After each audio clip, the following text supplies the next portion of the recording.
Hello everyone, welcome you all in my next video lecture, that is again on principles of management, principles of management. In this lecture, we are going to deal with the different principles of management. But before starting this lecture, I would advise you all to go through with my previous video in order to get yourself revised with the different principles which I have already covered in my previous videos. Okay, so without wasting much of our time, let's start with principal of order. अब यहाँ पे समझिए principal of order. यहाँ पे क्या होता है कि यहाँ पे स्टूडेंट्स बहुत सारे कंफ्यूज हो जाते हैं कि प्रिंसिपल ऑफ ऑर्डर का मतलब होता है कि सुपीरियर ने ऑर्डर दिया सबऑर्डिनेट को कि ये वर्क करना है या ये काम करना है.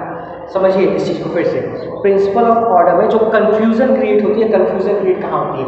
कन्फ्यूज़न क्रिएट यहाँ होती है कि स्टूडेंट्स ये सोचते हैं कि ऑर्डर का मतलब होता है किसी को, यू कैन से दैट, किसी को किसी टाइप का इंस्ट्रक्शन देना या किसी को बोलना कि आपको ये पर्टिकुलर वर्क कंप्लीट करना है. नहीं, यहाँ पे फ्यूज प्रिंसिपल ऑफ मैनेजमेंट में principal of order completely different topic है या डिफरेंट कॉन्सेप्ट है. आप समझिए प्रिंसिपल ऑफ ऑर्डर क्या है. हमेशा याद रखिएगा कि principal of order is not like unity of command. Unity of command में होता है कि एक सुपीरियर जो है वो ऑर्डर देगा, लेकिन ऑर्डर में सुपीरियर सबऑर्डिनेट रिलेशनशिप नहीं होता है. अब बात करते हैं होता क्या है फिर. So here you can see that principle of order states it means there must be place for everything. There must be place for everything and everything must be at their place in the organization. ठीक है, must be at their place in the organization in order to reduce the wastage of resource and time. Resource and time के wastage को कम करने के लिए, अब समझिए principal of order होता क्या है. रिसोर्स और टाइम के वेस्टेज को कम करने के लिए हर कंपनी में हर एक चीज़ की जगह होनी चाहिए और हर एक चीज़ को अपनी जगह पे होना चाहिए. ये बताता है प्रिंसिपल ऑफ ऑर्डर. अब जैसे समझ लीजिए मैं आपको अगर एग्जांपल दूँ स्कूल का, ठीक है, तो यहाँ पे स्कूल के एग्जांपल से समझिए कि प्रिंसिपल ऑफ ऑर्डर क्यों इम्पोर्टेंट है. ठीक है, अगर सपोज करिए कि लाइब्रेरी की बुक्स ऑफिस में रखी हैं, ठीक, लाइब्रेरी की बुक्स ऑफिस में रखी हैं, ऑफिस का इंपॉर्टेंट डॉक्यूमेंट स्टाफ रूम में रखा है, चाक और डस्टर जो कि स्टाफ रूम में होना चाहिए वो रखा हुआ है आपका लाइब्रेरी में. तो यहाँ पे क्या होगा, यहाँ पे टीचर को चॉक और डस्टर की जरूरत होती है, तो क्या वो लाइब्रेरी में जाएगा या लाइब्रेरी वाले स्टूडेंट को जहाँ पे बुक पढ़ना होता है लाइब्रेरी में जाके, तो क्या वो बुक्स पढ़ने के लिए आपका ऑफिस में जाएंगे? और ऑफिस वालों को जिन फाइल्स और डॉक्यूमेंट्स की ज़रूरत होती है, तो क्या उन डॉक्यूमेंट्स को लेने के लिए वो क्या स्टाफ रूम में आएंगे? नहीं. अगर इस तरीके का अगर थिंग होता है स्कूल में तो ये बहुत ही रॉन्ग प्रैक्टिस है. रॉन्ग प्रैक्टिस इसलिए है क्योंकि बुक्स की जगह लाइब्रेरी में है, चॉक और डस्टर की का जगह जो है वो स्टाफ रूम में है और इम्पोर्टेंट फाइल्स का जो प्लेस है वो आपका you can say that office में है. क्लियर है? तो इसीलिए कहा जाता है कि there must be place for everything and everything must be at its place. किसी भी कंपनी में, किसी भी ऑर्गेनाइजेशन में हर एक चीज़ के लिए जगह होनी चाहिए, चाहे वो टूल्स हैं, चाहे मेन हैं, चाहे मटेरियल हैं, इन सब के लिए एक स्पेसिफिक जगह होनी चाहिए और इन सभी चीज़ों को उसी स्पेसिफिक जगह पे यूज़ करके वापस रख देना चाहिए. जैसे अगर मैं टूल्स की बात करूं तो हैमर हो गया, एक्सेल हो गया, स्क्रू ड्राइवर हो गया, तो अगर इन सभी के लिए एक प्रॉपर प्लेस होगा तो इसका जो आउटकम होगा वो क्या होगा कि किसी को भी मतलब हैमर, एक्सेल और स्क्रू ड्राइवर को ज़्यादा खोजना नहीं पड़ेगा क्योंकि एम्प्लॉयज़ को पता होगा कि ये सारी चीज़ें एक स्पेसिफिक जगह पे रखी हुई हैं और उनको वहाँ पे मिल जाएंगी. और सेम थिंग कि उसके यूज़ के बाद ये उनकी बहुत रिस्पॉन्सिबिलिटी भी बनती है कि वो उन चीज़ों को वापस उन्हीं जगह पे रख दें. क्लियर है guys? So this is all about your principal of order. अब बात करते हैं कि इसका एडवांटेज क्या है. तो इसका एडवांटेज यही है, reduce the wastage of resource and time. मतलब जो आपका टूल्स खोजने में जो आपका टाइम खर्च होगा वो आपका बच जाएगा. इसीलिए जो है प्रिंसिपल ऑफ ऑर्डर इंपॉर्टेंट है. I think so that with this I am quite good with principle of order. Moving with merits. Merits क्या कहना, मेरिट है no wastage of time in search of men and material. मतलब आपको जो है main and material को खोजने में जो है आपको अपना टाइम वेस्ट करना नहीं पड़ेगा.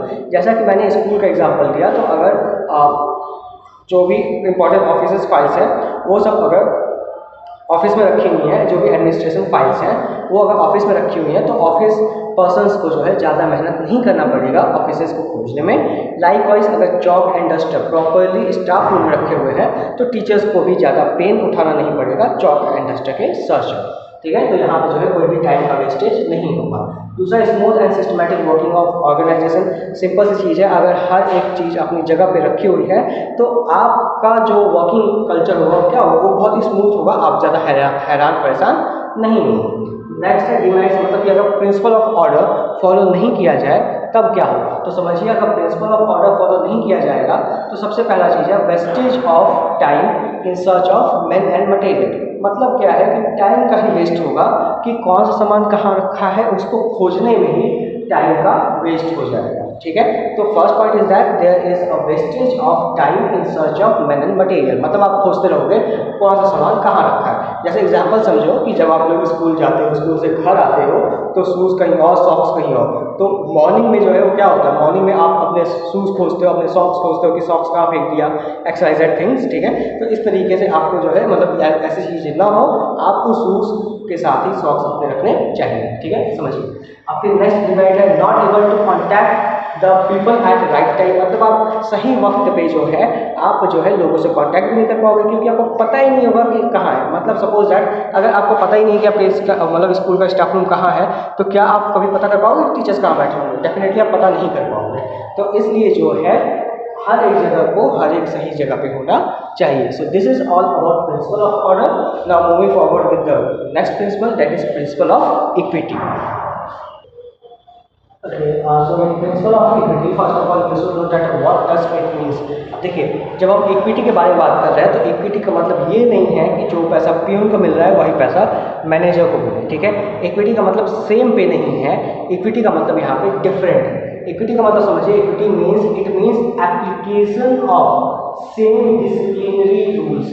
मतलब जो भी रूल्स एंड रेगुलेशंस हैं वो सभी पे एक तरीके से लागू होंगे। लीव और डिसिप्लिनरी रूल्स और leave rules in same way without any discrimination among the employees. Employees में बिना किसी भेदभाव के जो भी रूल्स एंड रेगुलेशंस होंगे उसे लागू किया जाना चाहिए बिना किसी भेदभाव के। और ये भेदभाव किस पे हो सकते हैं, वो डिस्क्रिमिनेशन किस पे हो सकता है, on basis of caste, religion, gender, language, nationality etcetera. मतलब इन सभी ग्राउंड्स पे किसी भी एम्प्लॉय के साथ कोई भी डिस्क्रिमिनेशन, कोई भी भेदभाव होना नहीं चाहिए, तभी वो एम्प्लॉय आपके साथ अच्छे से जो है वर्क करेगा या खुद को सिक्योर फील करेगा। सीधी सी बात है। अगर आप लोग देखिए, अगर मैं बात करूं जितनी भी मल्टीनेशनल कंपनीज हैं, I am taking the example of Google, okay. Google आप सभी जानते हो, गूगल इनफैक्ट मुझसे ज़्यादा जानते हो गूगल, ठीक है। तो गूगल क्या है, गूगल एक ऐसा सर्च इंजन है कि जो दुनिया में किसी भी चीज़ की कोई भी इंफॉर्मेशन वो प्रोवाइड कर सकता है। वो एक ऐसा सॉफ्टवेयर है। अब समझिए उसके सीईओ कौन है। उसके CEO you can easily relate with सुंदर पिचाई, ठीक है। तो सुंदर पिचाई जो उसके सीईओ है वो क्या है, वो एक इंडियन ओरिजिन के हैं।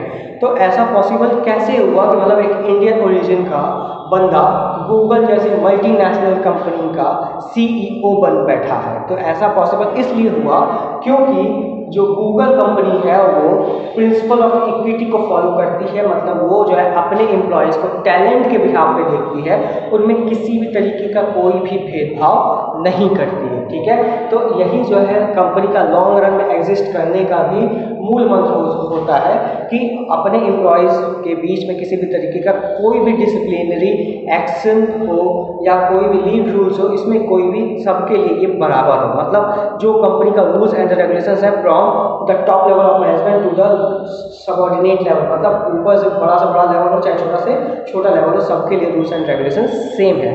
जैसे आप एग्जाम्पल समझिए कि कंपनी के बाहर पोस्टर लगा हुआ है डोंट स्मोक या स्मोक फ्री जोन, ठीक है। तो स्मोक फ्री जोन मतलब कि आपको जो है उस कंपनी के कंपाउंड में या उस कंपनी के एरिया में आपको स्मोक नहीं करना है। अब पता चल रहा है कि जो कंपनी का सीईओ है वो खुद ही जो है उसी बोर्ड के सामने एक सिगरेट लेके खड़ा है तो क्या कर रहा है, वो खुद रूल को वायलेट कर रहा है। तो अगर वो रूल को वायलेट करेगा तो डेफिनेटली जो अदर एम्प्लॉयज़ होंगे वो भी इसको वायलेट करेंगे। तो इसीलिए जो भी रूल्स एंड रेगुलेशंस होते हैं वो सभी रूल्स एंड रेगुलेशंस सेम होने चाहिए। Okay, so now moving forward with the merits. इसका मेरिट्स क्या कहता है, एम्प्लॉयज़ गेट सेटिस्फाइड, मतलब सारे एम्प्लॉयज़ जो है सेटिस्फाइड रहेंगे कि भैया जो रूल हमारे लिए है वही रूल हमारे बॉस के लिए भी है। मतलब अगर हमें जो है यहाँ पे स्मोक नहीं करना है तो हमारा बॉस भी यहाँ पे स्मोक नहीं करेगा। तो वो इससे क्या होगा, वो इससे सेटिस्फाइड रहेंगे कि नहीं, मतलब कंपनी के सारे रूल्स एंड रेगुलेशन सेम। दूसरा क्या, motivate the employees and boost up their morale. ये जो है देखिए सभी के लिए अगर रूल्स एंड रेगुलेशन सेम है तो एम्प्लॉय जो है वो सेटिस्फाइड रहेंगे, संतुष्ट रहेंगे। तो अगर वो संतुष्ट रहेंगे तो जाहिर सी बात है कि वो अंदर से मोटिवेटेड भी रहेंगे कि यहाँ पे किसी के साथ कोई भी भेदभाव नहीं होता है। तो जब उनके अंदर ये टेंशन फ्री भावना रहेगी कि वो एक ऐसी कंपनी के साथ वर्क कर रहे हैं कि जहाँ पे उनके साथ भेदभाव नहीं हो रहा है, तो वो फ्री होकर वर्क करेंगे, मोटिवेटेड होकर वो वर्क करेंगे। नेक्स्ट है आपका डीमेरिट्स पे आते हैं। तो डीमेरिट्स, अगर प्रिंसिपल ऑफ इक्विटी फॉलो नहीं किया जाएगा तब क्या होगा, तो तब सबसे पहली चीज डिससेटिस्फैक्शन इन एम्प्लॉय का भी संतुष्टि नहीं रहेगा। क्यों? क्योंकि छोटा लेवल वाला एम्प्लॉय सोचेगा कि भाई जब बॉस जो है नो स्मोकिंग का बोर्ड लगने के बावजूद उसके सामने अपने मतलब वो सिगरेट कंज्यूम कर सकता है तो मैं क्यों नहीं कर सकता। तो इस तरीके की भावना आएगी जिससे वो क्या रहेगा, हमेशा डिससेटिस्फाई रहेगा। दूसरा समझिए increase in worker turnover ratio. Worker turnover ratio से आप समझिए कि वर्कर टर्नओवर क्या होता है कि नया वर्कर आए पुराना वर्कर जाए। अगर एम्प्लॉय के साथ डिस्क्रिमिनेशन होगा, भेदभाव होगा, तो क्या एम्प्लॉय वहाँ पे वर्क करना चाहेगा? डेफिनेटली वो एम्प्लॉय वहाँ पे वर्क करना नहीं चाहेगा। ठीक है, तो इसकी वजह से जो है वर्कर टर्नओवर क्या होगा, कंपनी का इंक्रीज रहेगा। नेक्स्ट है unhealthy relation between superior and subordinate. So as I am giving you the repeated example कि अगर जो है सुपीरियर रूल को फॉलो नहीं करेगा, केवल सबऑर्डिनेट से ही फॉलो करवाएगा, तो at the end of the day क्या होगा कि जो है उन दोनों के बीच का जो भी रिलेशन होगा वो जो है हेल्दी नहीं होगा, अनहेल्दी हो जाएगा। So with this I think so that I am good with principle of equity and you all are clear with this principle. So now moving forward, the next principle, that is stability of tenure of personnel. Okay, so in stability of tenure of personnel, first of all you should know that what does it means or what does it stands for. जैसा कि हमने इसके पहले भी देखा था, subordination of individual interest into general interest. जितने लोग को याद है वो चाहे तो लिख सकते हैं।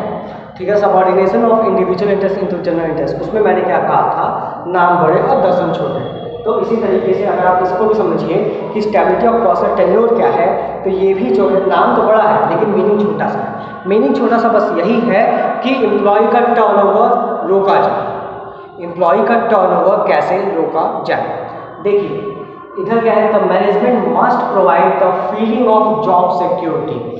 मतलब क्या है, मैनेजमेंट को चाहिए कि वो अपने एम्प्लॉयज़ के अंदर ये फीलिंग प्रोवाइड करे, ये फीलिंग पैदा करे कि अगर वो इस कंपनी के साथ, इस पर्टिकुलर कंपनी के साथ अगर वर्क कर रहे हैं तो उनकी जॉब क्या है, सिक्योर है, वो पूरे तरीके से जॉब सिक्योर हुए हैं अमंग द एम्प्लॉयज़। और ऐसा इसलिए so that the employees can contribute their maximum, so that the employees can contribute their maximum. ऐसा इसलिए कि ताकि जो एम्प्लॉयज़ हैं वो जो है कंपनी को अपना मैक्सिमम मतलब अपना बेटर से बेटर परफॉर्मेंस दे सके।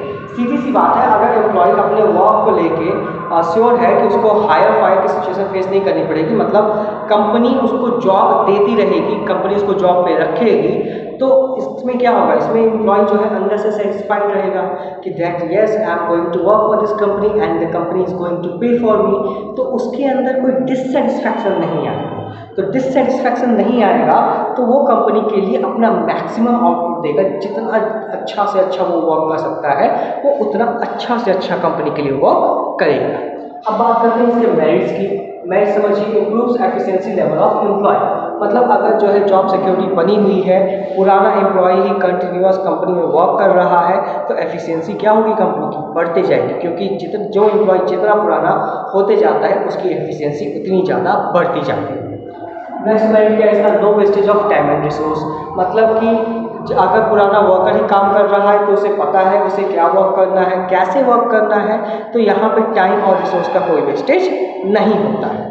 फिर बात करें हम डिमेरिट्स, तो पहला डिमेरिट्स यही है, wastage of resource in learning the new job. मतलब अगर कोई नया एम्प्लॉय आएगा तो उसको भाई पहले पूरा जो है कंपनी का सिनेरियो समझाओ, उसको पूरा प्रॉपर ट्रेनिंग दो कि क्या वर्क करना है, कैसे वर्क करना है। तो इन सब में कंपनी का क्या होगा, टाइम भी लॉस होगा और रिसोर्स भी लॉस होगा।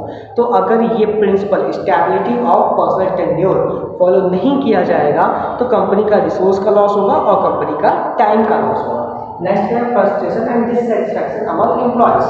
फ्रस्ट्रेशन एंड डिससेटिस्फैक्शन में समझिए कि जो एम्प्लॉयज़ हैं वो हमेशा डिससेटिस्फाई रहेंगे कंपनी से, वो सोचते रहेंगे भाई कंपनी में वर्क करने का कोई फ़ायदा ही नहीं है, कंपनी आज रखेगी कल निकाल देगी, तो डिससेटिस्फाई रहेंगे वो। तो उनके अंदर जब जॉब सिक्योरिटी की फीलिंग ही नहीं रहेगी तो वो हमेशा डरे भी रहेंगे और डिससेटिस्फाई भी रहेंगे और गुस्से में रहेंगे कि क्या कंपनी क्या कर रही है, कभी रख रही है कभी निकाल रही है, इस तरीके का जो है फीलिंग उनके अंदर आएगा। अब इसको एग्जाम्पल से समझिए कि इसकी ये क्यों इम्पॉर्टेंट है। ठीक है, देखिए प्रिंसिपल को आप जब एग्जाम्पल से रिलेट करेंगे तो आप उसको समझने में ज़्यादा कंपेटेबल होंगे, ज़्यादा आपका अंडरस्टैंडिंग बढ़ेगा। जैसे एग्जाम्पल समझिए कि एज अ बिजनेस टीचर, चलिए मैं आपका बिजनेस टीचर का एग्जाम्पल ले लेता हूँ। अगर आप मान लीजिए school A school A and school B, ठीक है, दो स्कूल हैं आपके, स्कूल ए है और स्कूल बी है। इसमें ए स्कूल में एक जो है 10 इयर्स का एक्सपीरियंस टीचर है, 10 इयर्स का एक्सपीरियंस टीचर है जो बच्चों को पढ़ा रहा है, जो स्टूडेंट्स को टीच कर रहा है। और स्कूल बी में हर 3 महीने पे नया टीचर आता है। ठीक है, और school B I am talking about every 3 month new teacher आएगा। तो अगर हर 3 महीने पर नया टीचर आएगा तो मतलब साल भर में कितने टीचर आएंगे, साल भर में बिजनेस स्टडीज़ के 4 टीचर आएंगे। अब समझिए कि वहाँ के बच्चों की क्या हालत होगी। ठीक है, तो जहाँ पे टीचर स्टेबल होंगे उस स्कूल का रिजल्ट कहीं बेहतर बनेगा as compare to that school की जहाँ पे टीचर का आना जाने का रेशियो लगा हुआ है। मतलब पुराना वाला जा रहा है, नया वाला आ रहा है, फिर पुराना वाला फिर वो जा रहा है, फिर नया आ रहा है। मतलब क्या है कि अगर आप सोचिए कि अगर एक बिजनेस टीचर एक ही स्कूल में पिछले 10 साल से बिजनेस स्टडीज़ पढ़ा रहा है, उसका एक्सपीरियंस लेवल आप सोचिए क्या होगा, वो बहुत एक्सपीरियंस्ड होगा।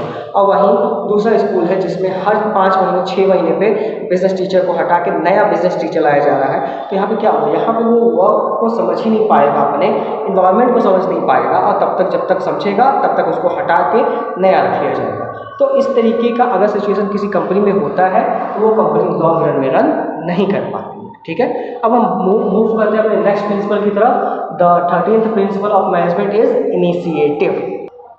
इन initiative Henry Fayol suggested that the management must provide an opportunity to subordinate levels of employees also because it gives immense satisfaction to the employees. अब मतलब मैनेजमेंट को चाहिए कि वो सबऑर्डिनेट लेवल ऑफ एम्प्लॉयज़ को भी क्या करें, अपॉर्चुनिटी प्रोवाइड करें। अब अपॉर्चुनिटी समझिए किस चीज़ की, to participate in the decision making act of management. मतलब कि मैनेजमेंट का डिसीजन लेने वाला जो प्रोसेस होता है, जो एक्ट होता है, उसमें जो है एम्प्लॉयज़ को भी जो है proper, you can say that कि प्रॉपर चांसेस मिलने चाहिए कि ताकि वो क्या कर सके, ताकि वो जो है पार्टिसिपेट कर सकें, अपना एडवाइस, अपना सजेशन मैनेजमेंट के सामने रख सकें। क्योंकि हम सभी जानते हैं कि जो भी प्रोग्राम्स एंड पॉलिसीज़ बनती हैं, जो भी रूल्स एंड रेगुलेशंस बनते हैं, वो बनते तो टॉप लेवल पे हैं लेकिन फॉलो सबऑर्डिनेट लेवल को करना पड़ता है। तो अगर टॉप लेवल जो है सबऑर्डिनेट लेवल का थोड़ा सा एडवाइस ले, थोड़ा सा उनसे बातचीत करे या उनके सजेशंस पे वर्क करे, तो इससे क्या होता है, इससे एम्प्लॉयज़ जो है वो मोटिवेटेड होते हैं हमेशा। ठीक है, अब इसका मेरिट समझिए। देखिए ये सब जो है इतना ज़्यादा आपका कोर प्रिंसिपल नहीं है या इसको जो है नंबर ऑफ टाइम पूछा भी नहीं जाता है, तो इसको आप केवल लाइट वे में समझिए, लेकिन अंडरस्टैंडिंग अपनी क्लियर रखिएगा। चलिए इसका मेरिट देखिए, पहला मेरिट है develop feeling of belongingness among employees. मतलब एम्प्लॉय जो है अपने आप को कंपनी से जुड़ा हुआ पाता है, कंपनी से अलग नहीं पाता है। ठीक है, तो कंपनी से जुड़ा हुआ पाएगा, कैसे पाएगा, क्योंकि जब टॉप लेवल का बंदा एक वर्कर से पूछे, एक पियोन से पूछे कि भाई एक बात बताओ वर्किंग शिफ्ट क्या रखनी चाहिए, at the end top level का ही डिसीजन होगा। लेकिन अगर वो पियोन से पूछेगा वर्किंग शिफ्ट क्या रखनी चाहिए, तो पियोन भी सोचेगा कि नहीं, जो वर्किंग शिफ्ट में जो चेंज करना है कम से कम टॉप लेवल हमसे पूछ तो रहा है, तो वो अपने आप को एक कंपनी से जुड़ा हुआ महसूस करेगा। दूसरा, employees achieve targets on time. Employees जो है वो क्या करेंगे, टारगेट को अचीव करेंगे ऑन टाइम। क्यों? क्योंकि जब डिसीजन एम्प्लॉयज़ के अकॉर्डिंग लिए गए होंगे, जब रूल्स एंड रेगुलेशन स्टेप्स जो है वो एम्प्लॉयज़ के अकॉर्डिंग होंगे, तो डेफिनेटली उनको टारगेट को अचीव करने में ज़्यादा वक्त या ज़्यादा टाइम नहीं लगेगा। नेक्स्ट, टॉकिंग अबाउट डीमेरिट्स, मतलब अगर इस प्रिंसिपल को फॉलो नहीं किया जाए तब क्या होगा। तो पहला डीमेरिट है डिमोटिवेशन अमंग एम्प्लॉयज़। एम्प्लॉयज़ सोचेंगे भाई मैनेजमेंट का काम है, वो रूल्स एंड रेगुलेशंस बना देते हैं, हमसे कुछ पूछते ही नहीं, तो फिर जो है वो हमेशा डीमोटिवेटेड रहेंगे। दूसरा समझिए, employees will not work to their best ability. Employees को हमेशा लगेगा कि जो टॉप लेवल ऑफ मैनेजमेंट है वो क्या कर रहा है, वो तानाशाह बन गया है, वो डिक्टेटरशिप कर रहा है, उसे केवल रूल्स एंड रेगुलेशंस बना देने हैं, उससे कोई मतलब नहीं है कि हम जो है उसके अकॉर्डिंग वर्क कर सकते हैं या उसके अकॉर्डिंग वर्क नहीं कर सकते। तो इसकी वजह से जो है एम्प्लॉयज़ जो है वो क्या करेंगे, कभी भी अपने बेस्ट एबिलिटी से टोटल यूनिट पे वर्क नहीं कर पाएंगे। क्लियर है? अब आगे बढ़ते हैं अब लास्ट प्रिंसिपल पे हैं हम लोग, और लास्ट प्रिंसिपल है हमारा esprit de corps. Moving forward with our last principle of management, that is esprit de corps. Okay, esprit de corps. तो एस्पिरिट डी कॉर्प्स में समझिए, एस्पिरिट डी कॉर्प्स एक ऐसा प्रिंसिपल ऑफ मैनेजमेंट है जो बोलता है management must encourage unity, team spirit and harmony, and also you can say that a manager must replace I with V। अब यहाँ पे दो कॉन्सेप्ट समझिए। पहला ये बोलता है कि जो मैनेजमेंट है किसी भी कंपनी का, उसे जो है कंपनी में यूनिटी मतलब एकजुटता, टीम स्पिरिट, मतलब एक टीम बन के हम काम कर रहे हैं, और हार्मनी की किसी तरीके का कोई भी भेदभाव किसी के बीच में नहीं है, सब एक साथ है, इस तरीके का मैसेज जो है कंपनी में फ्लो करना चाहिए। और साथ ही साथ manager must replace I with we, मतलब मैनेजर को मैं की जगह हम का यूज़ करना चाहिए। मैं की जगह मैंने ये काम किया, मैंने इतना अच्छा परफॉर्म किया, ठीक है। तो केवल ये काम क्या मैनेजर ने किया है? नहीं, उसकी टीम ने अच्छा वर्क किया, तब मैनेजर ने अच्छा वर्क किया है। तो इसीलिए यहाँ पे कहा गया है आई विथ, मतलब आई को मैं को रिप्लेस करना चाहिए, किससे? हमसे। अगर मैनेजर यहाँ पे बोला कि हमने अच्छा वर्क किया, हमने टारगेट अचीव किया, तो यहाँ पे वो अपनी टीम को सपोर्ट कर रहा है, टीम को मॉरली सपोर्ट कर रहा है। और ऐसा इसलिए because it encourages his team for good performance, क्योंकि अगर मैनेजर जो है केवल खुद को तवज्जो देने से ज़्यादा अपनी टीम को प्रायोरिटी दे रहा है, अपनी टीम को इंकरेज कर रहा है, तो इससे जो है टीम उसकी क्या करेगी, आगे भी गुड परफॉर्म करेगी। मूविंग विथ मैरिज समझिए, डेवलप टीम स्पिरिट, मतलब क्या है कि टीम स्पिरिट डेवलप होगी, सभी लोग एक टीम मेंबर जो भी होंगे वो एक तरीके का टीम बन के वर्क करेंगे। दूसरा है achievement of group goal. Achievement of group गोल मतलब कि जो भी ग्रुप का गोल होगा वो उसको अचीव करने में आसानी होगी, क्योंकि ईजिली जो है मतलब सब लोग जब एकजुट होकर काम करेंगे तो वर्क जो है ईजिली कंप्लीट हो जाएगा, ठीक है। गोइंग फॉरवर्ड विद डीमेरिट्स, तो पहला डीमेरिट है टीम गोल में नॉट बी अचीव, मतलब कि अगर जो है टीम मतलब सारे वर्कर एकजुट होकर काम नहीं करेंगे तो सीधी सी बात है कि गोल जो है वो कभी भी अचीव नहीं हो पाएगा। और दूसरा, no team spirit and stress on individual, मतलब सभी लोग अगर इंडिविजुअली वर्क करेंगे तो सोचिए कि टीम पे जब बर्डन आता है तो वो बढ़ जाता है, लेकिन अगर एक पर्सन पे बर्डन आएगा तो क्या होगा। अब इसको एग्जाम्पल से समझ लीजिए, एस्पिरिट डी कॉर्प्स का एग्जाम्पल। जैसे सपोज दैट कि कंपनी का टारगेट मिला था, मतलब जो सेल्स डिपार्टमेंट का मैनेजर था, सेल्स मैनेजर, उसको टारगेट मिल गया था कि उसको मार्केट में 1000 यूनिट ऑफ प्रोडक्ट सोल्ड करना है। उसको टारगेट मिल गया कि 1000 यूनिट ऑफ प्रोडक्ट सोल्ड करना है। सेल्स मैनेजर के अंदर जो है 4 और एम्प्लॉयज़ थे, तो उसने अपने चारों सबऑर्डिनेट को बोला कि हर एक को 250 प्रोडक्ट जो है महीने भर में सेल आउट करने हैं। तो चारों ने मिल के 1200 प्रोडक्ट सेल किए। टारगेट कितना था? 1000, लेकिन जो उसके सबऑर्डिनेट्स थे उन सभी ने मिल के 1200 प्रोडक्ट को सेल कर दिया।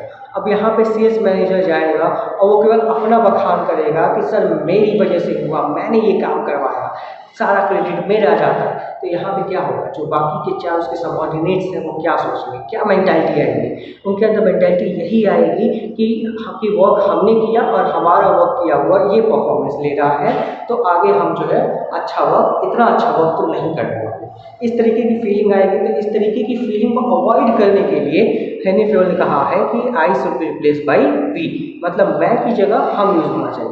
वहीं पे अगर वो मैनेजर जाएगा, सेल्स मैनेजर जाएगा और कंपनी के सीईओ को बोलेगा कि सर मैंने नहीं, हमारी टीम ने, और अगर वो 4 बंदे भी वहाँ पर उसके साथ हो और चारों बंदे के साथ जाए और बताए कि सर मैंने और इन 4 लोगों ने मिलके, हमारी टीम ने टारगेट से अच्छा परफॉर्म किया, तो यहाँ पे क्या होगा कि जो एप्रिसिएशन होगा वो सबऑर्डिनेट्स को भी मिलेगा, जिससे वो काफ़ी ज़्यादा मोटिवेटेड रहेंगे। So with this point I am taking pause here, and now so far we have covered all principles or 14 principles of Henry Fayol's principles of management। जितने भी 14 हेनरी फेयोल के प्रिंसिपल्स ऑफ मैनेजमेंट थे, सारे के सारे हमने cover कर लिए। अब नेक्स्ट वीडियो में मैं आपको एक ट्रिक बताऊंगा कि कैसे इन सभी को याद रखा जाए। Okay, so till then stay home, stay safe and God bless you all.